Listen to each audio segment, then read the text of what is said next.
Every morning, the tropical dry forests of western Ecuador awaken with a thundering chorus, the unmistakable calls of the mantled howler monkey.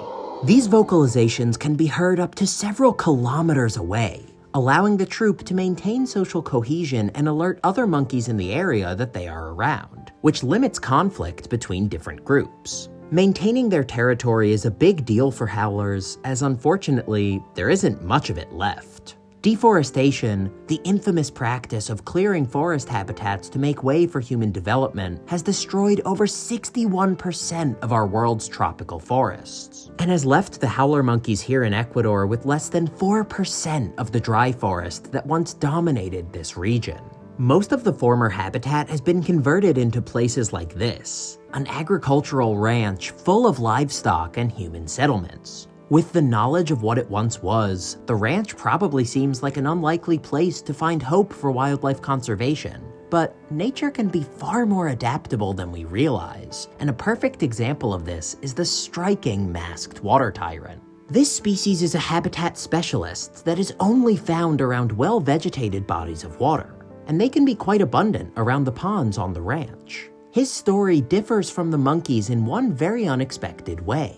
The water tyrant is actually doing better with the expansion of human settlements in this region, and he is not alone. A surprising number of birds here have proven to be more successful among human development, and figuring out why some species can benefit while others suffer from the same phenomenon can reveal a level of nuance to the problem of deforestation that you never even knew existed.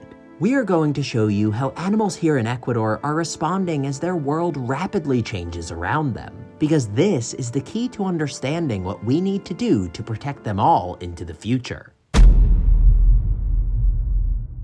One of the things that's really impressive about birds is their ability to utilize basically every type of habitat that exists here on the ranch. They're a really prolific group of animals, and they're particularly resilient to changes in habitat. We've seen them everywhere from the ornamental gardens around the house with mostly introduced vegetation, all through the cattle pastures where the livestock hang out, and as we move into better preserved areas like this lake right next to us that has a lot of native vegetation, the composition of bird species that we're seeing is changing even more.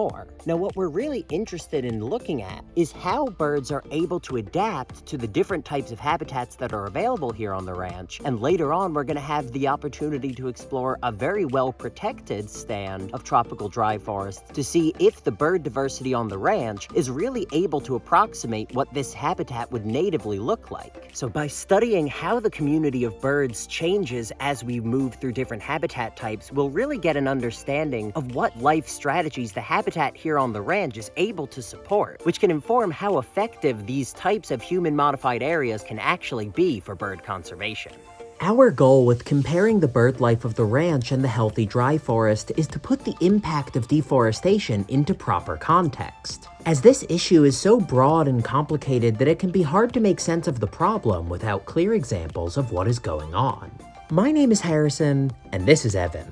We're twin brothers with a mission to help you become an insider in the natural world. And one of the most important parts of that endeavor is giving you the knowledge you need to understand how our planet's greatest ecological threats actually manifest, so we can better figure out how to overcome them. Most of us have heard of deforestation, but we want to show you what it looks like in the real world and how it affects the animals we love. And to start our mission off, we're going to look at how birds on the ranch have adapted to this novel environment, which conveniently doesn't need to take us any farther than the pond we were just sitting next to. There are a lot of really cool birds at this pond right now. Evan is filming a masked water tyrant, a bird that specializes in hanging around bodies of water and catching the insects that will skim over the surface. And there are also some grebes. They look like least grebes in the water here. Clearly, bodies of water are a great area to explore. Are you getting shots? I actually just got, as you were talking about it, the masked water tyrant caught a bug. That is so cool. Water is truly the lifeblood of tropical dry forests, so where there's water, there's often going to be a ton of really cool birds. Seeing a masked water tyrant on the ranch is a pretty significant ecological note, not only due to their specific habitat requirements, but also because they aren't a super widespread species to begin with. Their range is limited to a narrow band of territory on Ecuador's western coast and a tiny sliver of northern Peru. and given their selective habitat preferences, there aren't all that many places that can support them effectively. Normally, range-restricted habitat specialists are particularly vulnerable to the effects of habitat loss and human development, but the masked water tyrant is different. These guys are actually doing better in human-modified areas than they are in the remaining patches of natural dry forest. Now that may seem counterintuitive, but it makes sense when you consider that water tyrants are best adapted for open habitats like forest edges and shrublands, and that's exactly the kind of habitat that areas cleared for human development most closely approximate. So, in this case, anthropogenic habitat modification actually increases the amount of viable habitat available for these birds, which makes them an interesting example of a species that benefits from human expansion into their native habitat. Many of the ranch's avian residents are able to make good use of this additional open habitat, but some birds, like these groove-billed anis, have even adapted to benefit directly from the human activities that occur here.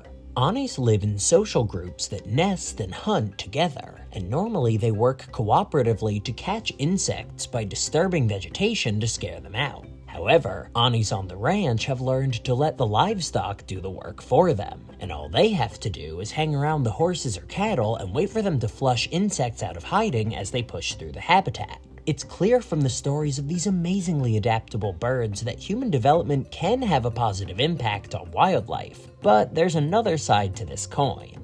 Now it's time to move into a real tropical dry forest to see exactly what we're losing when this habitat is destroyed.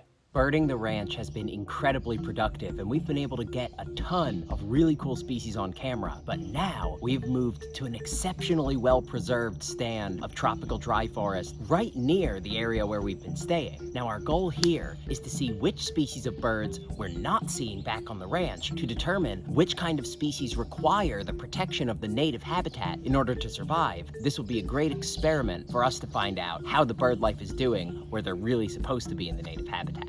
The tropical dry forest is an incredibly biodiverse ecosystem, and with so many species all trying to survive in the same place, there is a lot of competition for resources. This pressure drives animals to specialize into very unique niches, and one of the most impressive is that of the common patu. This nocturnal bird has some of the best camouflage of any animal on the planet, as they rely on a technique called mimesis, in which an animal mimics the shape, color, and even posture of the object that they're trying to blend into. Patus will sit motionless at the top of dead branches or tree stumps, waiting in ambush for any invertebrate prey to move past. The coloration of these birds is an immaculate representation of the trees in which they live, to the point where it's actually quite hard to spot a patu unless it moves while you happen to be looking at its resting place. This species is one that we only saw in the preserved dry forest, which is perhaps unsurprising given the fact that their ecological niche requires a very specific habitat feature that is much more abundant in the forest than in developed areas like the ranch. The more we explored, the clearer it became that the dry forest is home to a bird community that is unlike anywhere else we've been. And our next observations were particularly exciting, as we finally caught up with some predatory birds that we had really been hoping to see. We haven't even been here that long, and we've already been able to see two different raptors, a gray-lined hawk and a crane hawk, and it's actually very encouraging that we're seeing a lot of birds of prey here. These are high-level consumers as far as the bird world is concerned, so it takes a lot of prey species to be able to support these top-level predators. Especially the high diversity. Yeah, absolutely, and we're not seeing many of these birds of prey on the ranch. We've mostly seen them concentrated here in the well-preserved tropical dry forest, so it's actually a really good sign to see so many raptors moving around here. Both of these raptors are prolific hunters, and they will feed on a wide variety of snakes, lizards, small mammals, birds, and even large invertebrates. Gray-lined hawks hunt by scanning the forest floor from a perch and swooping down to catch prey mid-flight. And while crane hawks mainly utilize this strategy too, they also have unique double-jointed foot bones which allow them to pull prey items out of holes or crevices in trees. As top-level consumers, these guys require diverse and robust populations of prey to thrive, and the fact that we observed both of these species so quickly after entering the dry forest suggests that the density of predators here is quite high. Generally in nature, the more predators an ecosystem can support, the healthier and more functional it is. And since we found far more predatory species in the natural dry forest than we did on the ranch, it gives us an indication that the ecosystem here is a lot more complex. As we continued exploring, an iconic call broke the stillness of the jungle, and we knew immediately that we had found one of the tropical dry forest's rarest and most impressive residents. We've heard a very impressive sound. There are howler monkeys moving through the forest here. We're gonna try and get a shot of them, but they're so high up in the canopy, I'm not sure that we'll be able to, but we can hear them from a considerable distance away. These monkeys are so impressive. I'm very happy to have heard one at least in Ecuador, but we'll see if we can get a shot. Mantled howler monkeys are tricky subjects to film because they spend the majority of their time up in the canopy resting or foraging, though ironically they're relatively easy to locate via their booming calls. These monkeys form large social groups of 10 to 20 individuals on average, and since their diet primarily consists of low-energy foods like leaves and fruit, a single troop of howler monkeys requires a large expanse of forest with vast quantities of vegetation to provide enough food for all of its members. Mantled howler monkeys are considered vulnerable to extinction due to habitat destruction and the resulting reduction of their food sources, and their survival really depends on the protection of the few healthy tropical dry forests that remain. Our fleeting encounter with these amazing primates is a reminder that there's a lot of work left to do to fully protect this region, and time isn't necessarily on our side. Ecuador's dry forests are disappearing at an alarming rate. And even though some species are doing better as a result of human development, thousands more will still face extinction if their natural habitat is lost. The unfortunate truth is that human-modified areas can't serve as a viable substitute for the native tropical dry forest. The ecosystem is simply too complex and diverse to be approximated without its full array of flora and fauna.